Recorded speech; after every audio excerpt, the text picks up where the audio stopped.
Hi everyone, welcome, and thanks for joining today's latest instalment of Data3's Spotlight series. In today's webinar, we'll take a look at how technology intelligence can help you identify optimization opportunities across a growing and highly complex asset that is software as a service.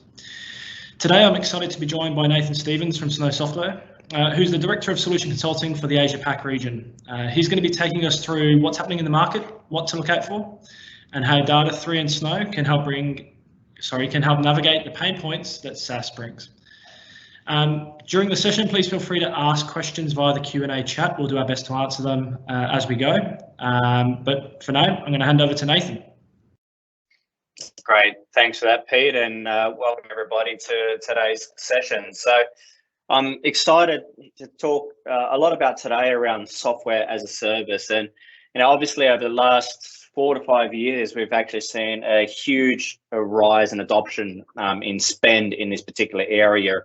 One particular report that I read actually had this particular space increasing by over $50 billion within the last 5 years, and predicted to hit $94.9 billion by next year, so in 2022. Now, it's quite obvious why this is occurring, and there are those key drivers to move into the software as a service landscape, particularly around that reduction in reducing third-party dependencies, so we don't have to deploy anything on-premise. We're actually getting anything to the cloud. We can have those direct relationships. We don't have to worry about the administration overhead on managing a lot of that back-end infrastructure. There's this perceived guaranteed reliability about this. So how many nines do you actually want for your service to be available? There's the concept of those hassle-free upgrades. So you don't have to do anything. You log in the next day, everything's upgraded to the latest and greatest, and you don't have to be, worried about those features, functions anymore, and having a team to support that.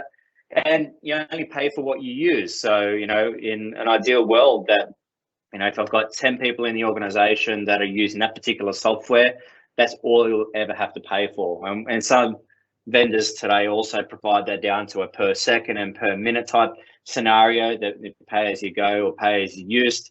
So it can be quite beneficial. And overall, the key thing here is really about getting that lower total cost of ownership through people, electricity, utilities, infrastructure in the back end, and just the management of that. One of the key things that we're really seeing in the market, and it's the same with infrastructure as a service to a certain extent, there are common challenges around a lot of this as well. So we start to see the lack of technology usage visibility, and this really comes down to, you've put that in the cloud, set and forget. But when we start to not understand who's actually using what, we get into some of the other challenges around actually increasing costs. There's also the risk, I suppose, of redundant software purchases. So people will go out there and put particular applications on credit cards, or they've used it at a different organization, actually want to use that within that particular organization. So you may have 4, 5, 6 different, project management solutions, or CRM solutions, or different business departments buying what they want. And the other one is around data sovereignty, or in particular compliance issues. So where's your data actually really stored? And I think that's probably the number one topic in the cloud space at the moment. So you don't own the physical infrastructure. You can't, so sometimes you can't guarantee that that's the physical box I can go up and touch in the data center and have that perimeter control around the data that resides there. So when you put things into the cloud, you're constantly looking at the security posture of those environments, where that data is stored.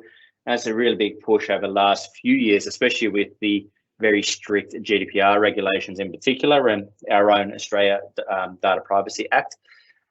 The next one is around free or trial versions. So free to test, to trial, for non-commercial use, non-business use, and you get familiar with the product and you want to use that for within the organizations. So they'll suck you in and then put the charges on top of that, and they can quite quickly add up in organizations. So the two key things that this really leads to for us is that unpredictable spend. So with such a demand and ease of access to these services, the actual cost of software increases as a result. We get spend on credit cards that end up resulting in maintenance, requests down the track.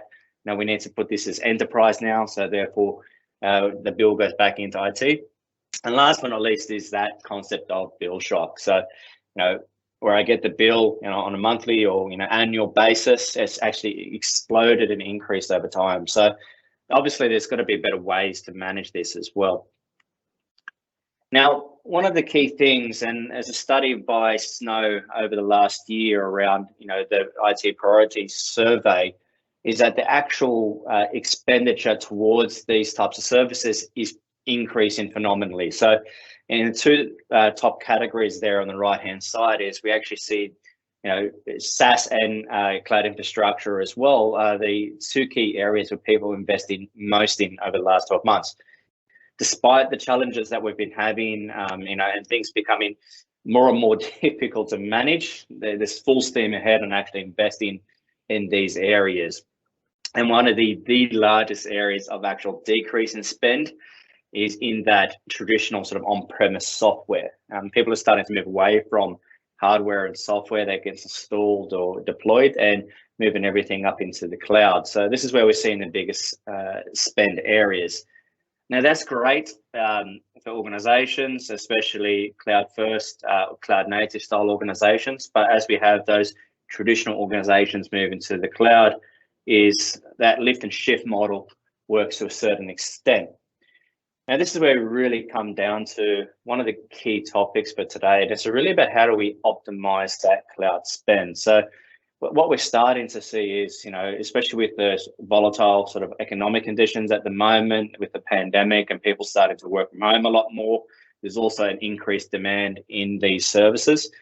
But generally speaking, is the key for us is that increase of 241% just on SaaS spend, which is phenomenal. It's, it keeps gaining pace and momentum as we move away from traditional software. But there's two key metrics here, and that's on the left-hand side here is actually 80% of organizations overshoot their cloud budget. So because there's lack of visibility, lack of understanding about what contributes to that spend, and that we're not optimizing. And so when we start to look at organizations and what they're not using, and people come and go from organizations, products come and go from organizations, that's 30% of the actual use of spend in cloud. It actually goes unused. So when we start to think about this, this can be huge in some organizations, multi-million dollars. So the key thing for me was when I started to really think about this topic was around that sort of emergence around SaaS-based applications. There are a number of different enterprise portals out there today that provide a level of management, but it's all these others. It's just the tail end of these applications, really around, the free or trial-based products. People coming into organizations with their bring your own device, which ends up being bring your own software, bring your own SaaS-based subscriptions. It's very easy to use these things. So, last 2 or 3 years, there's a lot of discussion around the shadow IT predictions, and I think this is becoming more and more true as the years go by, and a lot of that buying power or buying decision power is really gone back into the business. And even a year, 2 years ago, we started to say that was a 50-50 split, but what we're actually seeing now is that's forever increasing. And I think today, when we look at most organizations, if I'm going out buying a CRM solution, it's usually the business that's making that decision. So some of the interesting points around this, so even for companies that have, up to 1,000 employees would spend close to $2.5 million a year on just SaaS-based products. And, if I look at this at that 30% figure, it's actually a $750,000 spent on unused subscriptions. So if I think about it like a gym membership, and I'm terrible at this, I'll put my hand up. So you pay $46 a fortnight, and you promise yourself that you're going to go. And I tell myself every single day that I'm going to go to the gym and going to go. And for me, I look at that and say, well, that's over, close to $1,200. So imagine wasting $1,200 per year just on something that you're not using. And, that could have been, and 250 coffees per year that I could have bought instead for that gym membership. So for me, I'd rather trade the coffee in per year. But, that's a significant amount of money that you would spend on just on a gym membership. And if we think about, software, it's exactly the same. And, software is an expense per fortnight or per month. And that adds up over time. And, that figure of $1,000, $2,000 per year per software that you're using, you multiply that by, 100 people, 1,000 people, that adds up for the company.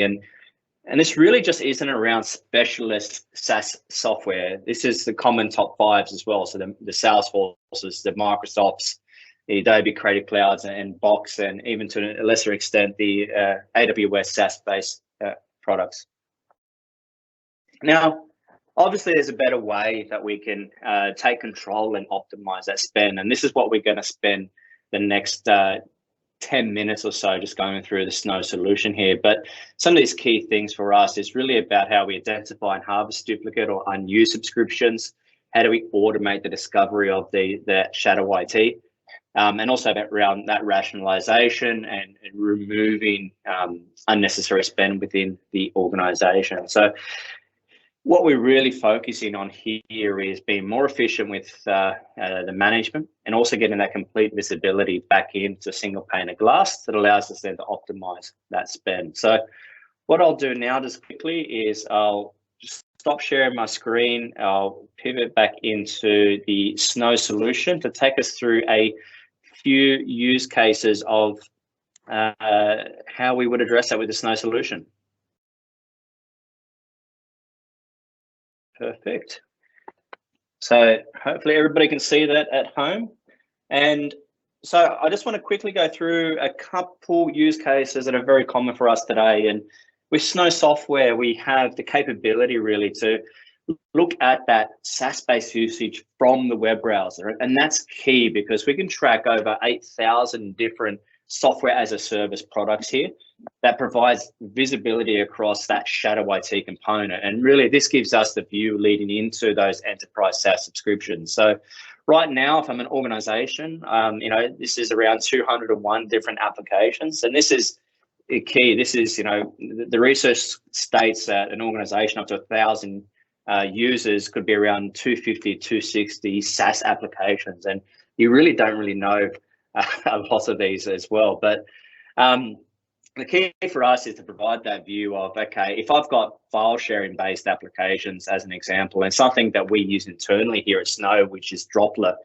If it's Droplr, if it's Box, if it's Dropbox, these things are where people can put files out there on the web, and those file sharing based applications is I can quite quickly get a view of who's using those products within the cloud. There's no physical footprint out there.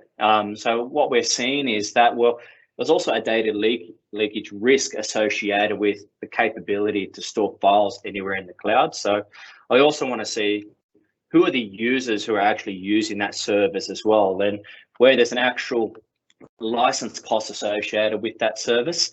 And in this case here, Snow's providing that intelligence over the top to both tell you that it's a user-based license. I'm actually have a compliance deficit here of 628 application licenses or subscriptions, and these are the users who are using that particular product in their web browser. So there's no physical footprint. There's nothing that SSEM and other products can go in and discover. This is through the capability of this Snow agent and the way that we manage browser-based access. But I can really see that this is that list of users who are using this product. I can filter and understand, well, when was the last time they actually used this service, and who actually requires a license to get control of it that way. Now, the other side of this really is, when we look at file sharing, but when we start to move into, the more traditional sort of Microsoft type product as well. And Microsoft today has, tens of different cloud-based applications, and I think they add something in every other week, and it is infinitely difficult to keep up with all of this. But right now, for example, here, I can see that there's a huge amount of products that I can access via the browser only. And this is key to, as we move into getting that complete visibility for optimization. And the other thing is I really want to see that split between what is licensable and what's not licensed. And in this case here, it's a good indicator that I have some products that are actually not licensed. I actually want to see that people are going to particular products. And in this case here is the Azure admin portal. So if I've got some rogue Azure instances being spun up, and I want to see who in the organizations actually go into those portals, this is a really good use case here to see, okay, these 210 users that go into that portal. The other side is when I have that licensable cloud-based access to that software. And this is where we start to see a large number of different products here. And, you know, if I focus in on sort of those common scenarios with the likes of Power BI or Visio and Project, these are things that Microsoft themselves don't have an API that allows us to connect in to get usage from. So Snow is providing that intelligence with different data collection methods to build out our profile. So this is especially important as we go through and into the 365 overview here in cloud. This is our view of consolidating those multiple data sources together across both what's been used in the browser, so whether that's Power BI, Visio, Project, or a range of other products, what's actually being used on that desktop. So the enterprise app locally installed version of the Office suite, whether that's the locally installed version of Visio and a range of other products. And then also what is that subscription that you're registered for within the 365 portal. So what's your actual entitlement? So bringing all of this information into this single pane of glass view here, and this is where we start to get the capability for true optimization. And the first thing here is this is the revamped new Microsoft 365 portal view from Snow. And this is something we released only in the last couple of months. And the key for us here is that we provide those three key metrics. So what I really want to see is the number of provision subscriptions here. So in the case here, 96% of what I've actually bought is actually provisioned out there for our end users. And there's a small delta here of shelfware that could be addressed. Not a huge concern though. We have a fairly active pool of users out there as well. So via the information we get from the Microsoft portal, via the web browser and via the local install, I can see this, that is 78% of the subscriptions and entitlements that I bought are actually being used, which is great for this organization. But the one last key thing here is in order to optimize both the shelfware and also the subscriptions that are not being used, I get this waste spend information. So right now I can see there's close to 70 grand per month. But as I start to push out across that annual spend of close to, or just above rather, of 250 grand. So you can see how quite quickly those values add up. Now, the other side as well is those very common use cases around things like, E3 to E1 and being able to optimize and right-size those subscriptions. So we get these insights on the right-hand side. I can drill into those insights and get a very accurate representation of where I can optimize those users from an E3 subscription to an E1. And what I'm really looking at here is saving, roughly $10 to $15 per user per month. But I can see straight away that because of that intelligence across multiple areas from Snow, I can actually bring that local usage and say, well, these users aren't using that particular subscription. I can move them down or potentially move them down to an E1 subscription plan. There are a number of other insights that are great for this, and in particular, as the different data points we collect, will provide those different subscriptions insights on the right-hand side. Now, the other area as well is when I start to go into activities, and this is this new view that provides a view of exactly what's being used and what's not being used with a combination of those data points. Now, the key that for us was really to drive into, and I know this is something that from an E3, E5 perspective, it's fantastic, but generally speaking, you need to buy that across the enterprise for all people within that enterprise. When I look at Visio, Project, and Power BI, these are three key areas where there's actually no API at all. So this is where we're combining the power of the Snow agent and data collection to really then drive down into, okay, who's actually using these products and who's not. And I get a very detailed view of who are the users within the organization that are actually using these services. So the other side is I can see how that trends over time. So back in January this year, there was actually 41 of those users. So I have an opportunity here to look at, if that's actually increasing or decreasing, and right size that subscription down as well. Now, we consolidate all of that data into a view like this in terms of the complete user profile. And this allows us actually to go down into, for example, if I wanted to look in, and unfortunately I can't pick on Pete today and drill into Pete's profile, but I can drill into individual people here and actually say, okay, well, these are the subscriptions that person's entitled to, has it registered to their profile. I can see whether they're online only or not. So this is, some people will never log into an actual physical asset, but they still have an entitlement.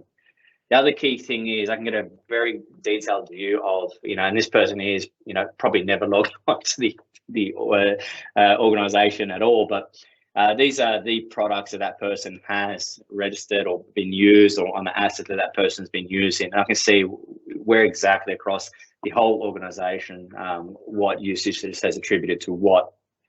And finally, for the 365 side is to look at that cost profile as well. And this provides us a monthly view of, and a really good stack of what's active, what's inactive, and then also as well, what's your shelfware. So right at the top here, I can see, 45 grand worth of inactive subscriptions. I can see 23 grand worth of shelfware.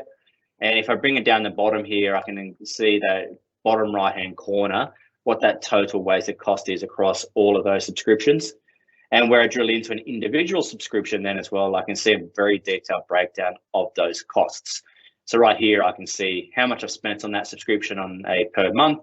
If I had inactive users, I could see as well what that is costing me per month. But in this particular use case here was, what is my shelfware? So 15 grand per month just on subscriptions that are sitting there being unassigned. So it gives me the key optimization target. And where I have the likes of the Visios and the projects and others, I can see my inactive users list to actually see where to optimize there. Now, finally today, I know this is a quick run through of the SaaS optimization capability, but what we really want to see as well is one of those other top 5 vendors in Adobe Creative Cloud. So that cost profile, and some organizations are going to have a huge investment in Adobe Creative Cloud. As the last few years, everybody got pushed towards this space. But what we're really looking at is, what is that cost of, the shelfware, the cost of those unused licenses. So in the case here, I'm spending, what is that, close to 100 grand in licensing. I've actually got 15 grand of that, so 15% on total. Very easy math there, but it's and also a cost of my unassigned licenses. So per month here, I can see I've got almost 30 grand worth of shelfware and unused licenses, and we provide a very good visual indicator here in terms of the green showing that combination of what's being discovered on the web portal versus what's actually locally within your environment in terms of what's actually being used. And then I can see with that breakdown of, for individual products, what is the unused, used, and also that shelfware as well. So I think it's a very good indicator.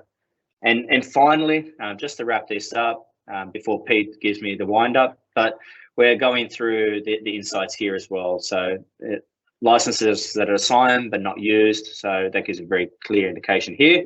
31 identified users who have what I call, this is my shadow IT list. So how do these 31 users got that software on that machine? Is it legacy hangover from maybe an acquisition? Have they installed it themselves? These people aren't being managed and not getting the most optimal cost profile for those users. And finally as well, just this one report. So we also get the combination of the all apps view. So when you're entitled to use every single Creative Cloud application at a fixed cost per month, but then these are the people that are only using parts of those applications. So if I'm a user here like Ahmed, and he's only using Photoshop, I can see it here, there's potential save per month of $75 per user. So this gives us a view of how we can actually have a positive financial optimization impact.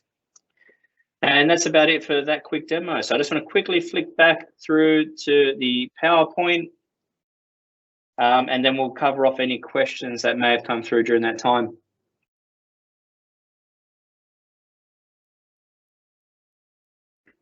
All right.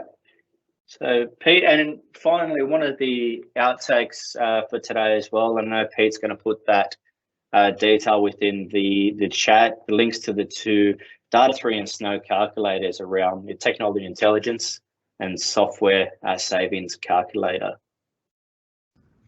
Yeah, thanks, Nathan. So guys, look, I guess the key takeaway from today is that there's a lot of opportunity to save a lot of money by getting that visibility pillar right from the get-go. That gives you the intelligence and the information to make informed decisions around what software you can and can't save money on. And SaaS is one of those areas where originally people thought the cloud was going to take the need for managing licensing away. It's actually just made it more complicated and needs to have a finer microscope put across software as a service moving forward. So these two tools that we're sharing with you right now, if you go to the live event Q&A chat feed, I've put the links to them. One is a maturity assessment tool that will give you a bit of a gauge on where you're at from a technology intelligence perspective today and give you some recommendations to consider. And the other one is a software savings calculator where you can throw in a few different bits of information about your organisation to give yourself a bit of an idea of what's possible to be saved in your own environment based on the size and scope of your devices and software that you use. So I'd highly recommend that you take advantage of those two calculators to get a bit of a gauge on where you're at and what the opportunity is for you. And obviously reach out to either Nathan or myself or your local Data3 account manager to help perhaps have a conversation about how we can help you moving forward with this particular issue. I guess finally, I'd like to thank Nathan. He did a whole bunch of talking for me, so I do appreciate it, Nathan. Thank you for riding this session through. And we still have a couple of minutes, so happy to take any questions if there are any. Otherwise, I'll thank you all again for joining, and I look forward to speaking to you in the near future.